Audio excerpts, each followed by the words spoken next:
بسم اللہ الرحمن الرحیم۔ آج ہماری یہ بڑی کم ظرفی ہوگی اور ہماری بہت سوچ کم پڑ گئی ہے کہ ہم صرف اس بندے کو سلام کرتے ہیں جس کو ہم جانتے ہیں، اور اگر ہم کسی اجنبی بندے کو سلام کر دیں وہ دیکھتا ہے کہ یار یہ بندہ تو میرے ساتھ رابطے بھی نہیں ہے، مجھے جانتا بھی نہیں ہے، اور اس نے مجھے سلام کر دیا۔ تو امام الانبیاء صلی اللہ تعالی علیہ وآلہ وسلم سے حضرت صدی رضی اللہ تعالی ابو امامہ صدی رضی اللہ تعالی عنہ روایت کرتے ہیں کہ نبی رحمت صلی اللہ تعالی علیہ وآلہ وسلم نے ارشاد فرمایا کہ تم میں سے اللہ رب العزت کے سب سے زیادہ قریب وہ ہے جو سلام میں پہل کرتا ہے۔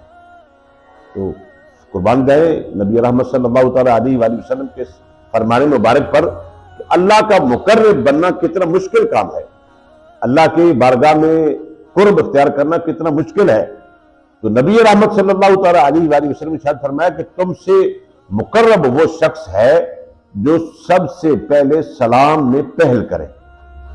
تو حضرت امام الانبیاء صلی اللہ تعالی علیہ وآلہ وسلم سے ایک صحابی نے عرض کی، یا رسول اللہ فداک ابی و امی، یا رسول اللہ اگر دو آدمی آپس میں ملے تو پہلے سلام کون کرے؟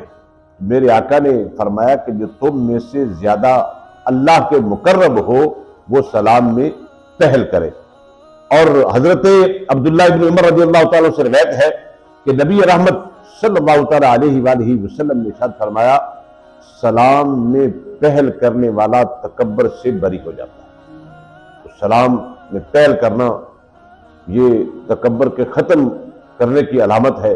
اگر کسی بندے کے اندر یہ عادت پیدا ہو جائے کہ وہ سلام میں ہر چھوٹے کو پہل کرے، ہر بڑے کو پہل کرے، ہر نہ جاننے والے کو پہل کرے، تو گویا کہ اس بندے کے تکبر کے اندر کمی آ گئی ہے اور وہ بندہ تکبر سے پاک ہو گیا ہے۔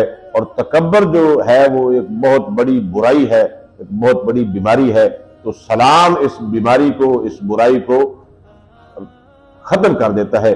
تو سلام جو ہے اس میں ہمیں کوشش کر کے زیادہ سے زیادہ جو ہے وہ اس کی کوشش کر کے کوشش کر کے جو ہے وہ کرنی چاہیے، سلام میں پہل کرنی چاہیے۔ حضرت انس رضی اللہ تعالیٰ سے روایت ہے نبی رحمت شفیع امت صلی اللہ تعالیٰ علیہ وآلہ وسلم نے فرمایا اے بیٹے جب تم گھر میں داخل ہو تو سلام کہو، یہ تمہارے لیے اور تمہارے گھر والوں کے لیے خیر و برکت کا باعث بنے گا۔ کتنی بڑی بات سعادت کی کہ ہم ہر بندہ یہ چاہتا ہے کہ ہمارے گھر میں خیر و برکت ہو، ہمارے گھر میں رحمت ہو۔ تو اگر ہم چاہتے ہیں کہ ہمارے گھر میں برکت ہو، ہمارے گھر کے اندر رحمتیں ہیں، تو ہم سلام کرنے میں پہل کر لیا کریں۔ رب کائنات ہم سب کو سلام کی عادت ڈالنے کی